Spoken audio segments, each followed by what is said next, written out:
Sekali lagi saya ucapkan salam buat kita semua, keluarga besar Shalom. Agung Opung Agasinaga. Shalom.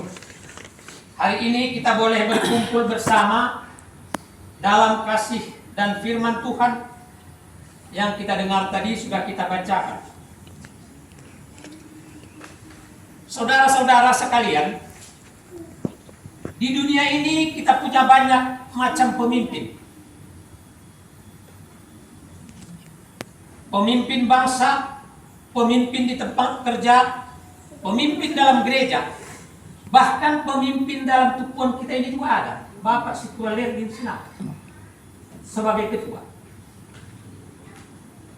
Kita tahu bahwa kita juga semua yang hadir di sini sebagai pemimpin dalam keluarga. Pemimpin manusia ini boleh saja gagal, bahkan bisa mengecewakan kita. Namun pada saat ini Tuhan mengingatkan kita ada satu pemimpin sejati yang tidak pernah berubah sekarang sampai selama-lamanya, yaitu Yesus Kristus, pembawa kebenaran bagi kita semua. Saya membagi 3 bagian dalam nats khotbah kita ini. Yang pertama di sini, ingatlah akan pemimpin-pemimpin kamu yang telah menyampaikan firman Allah kepadamu. Firman Allah mengatakan kepada kita dan mengingatkan kepada kita untuk menghormati pemimpin yang sungguh-sungguh membawa firman. Bukan sekedar kata-kata. Pimpinan yang sejati adalah hidupnya bisa diteladani. Dalam keluarga, ayah dan ibu adalah pemimpin rohani. Teladan mereka. Mereka jauh lebih kuat daripada kata-kata. Anak-anak kita tidak hanya mendengar ucapan kita, tapi secara langsung mereka meniru apa yang kita lakukan. Karena kita sebagai pemimpin. Ada pepatah yang mengatakan begini, anak-anak tidak selalu menuruti apa yang kita katakan, tapi mereka pasti meniru apa yang kita lakukan. Kalau kita sebagai orang tua, kita rajin berdoa, mendoakan anak-anak kita, mendoakan semua.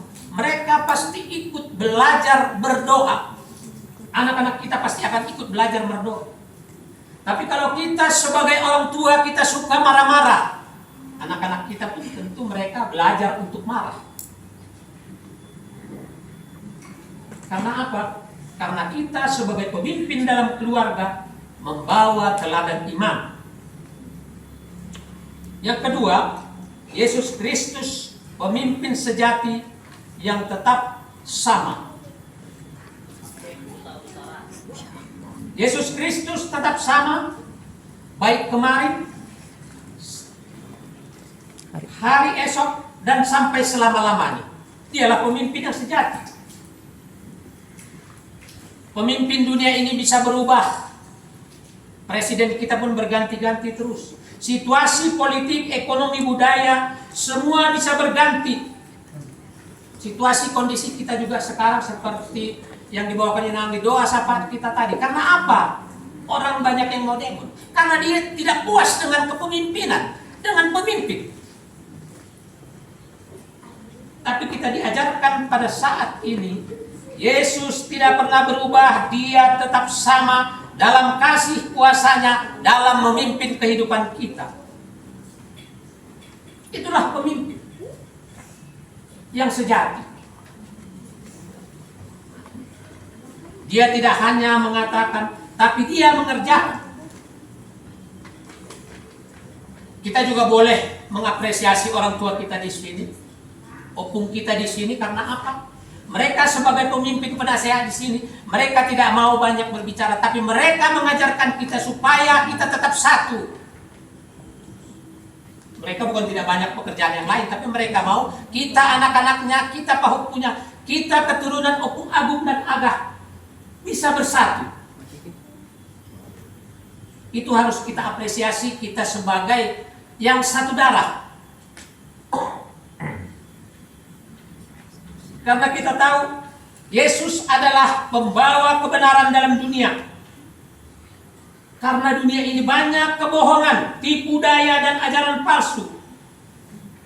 Jadi kita harus memegang bahasa Yesuslah yang bisa kita pegang, menjadi pegangan kita dalam hidup ini. Sebagai ilustrasi, kami ambil satu begini, ilustrasi masa kini.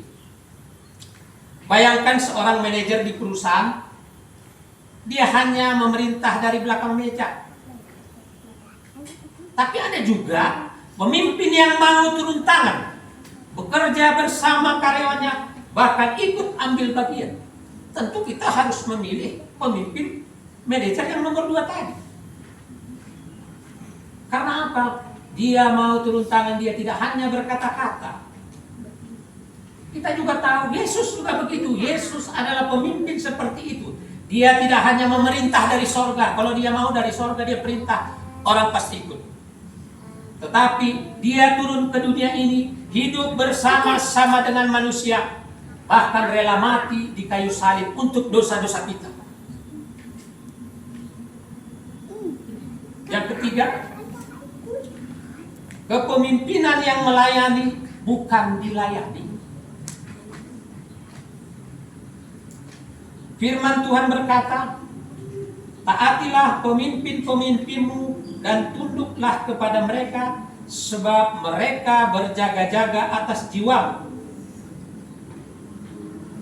Pemimpin sejati bukan hanya memberi perintah, tetapi dia menjaga jiwa yang dipimpinnya.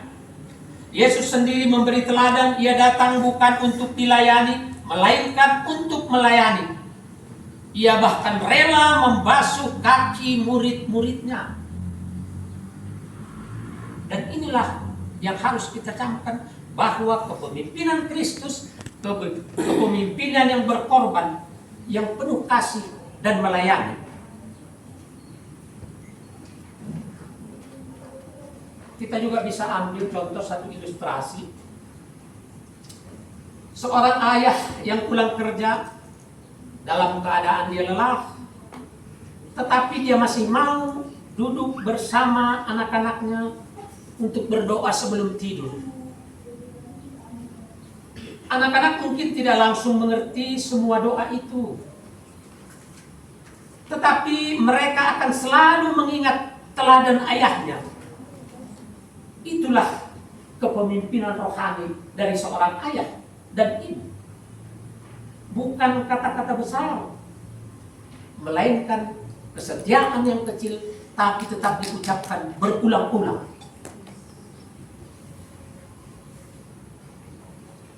Jadikanlah Yesus dalam keluarga kita untuk mengambil satu keputusan. Tanya kepada Yesus, apakah ini sesuai dengan kebenaran Kristus? Hidupi kepemimpinan yang melayani. Ayah dan ibu memimpin dengan kasih, anak-anak menghormati dan taat, supaya keluarga dipenuhi sukacita. Kalau kita keluarga Opung Agung dan Opung Agah Sinaga, hidup kita bisa mengasihi, bisa kita saling mengisi, bisa kita saling mendoakan, dan kita bisa menjadi terang di tengah-tengah keluarga yang lain. Itulah harapan firman Tuhan pada hari ini. Karena dikatakan di sini, Tuhan Yesus adalah pembawa kebenaran, pemimpin yang sejati, yang tetap dahulu dan sekarang sampai selama-lamanya.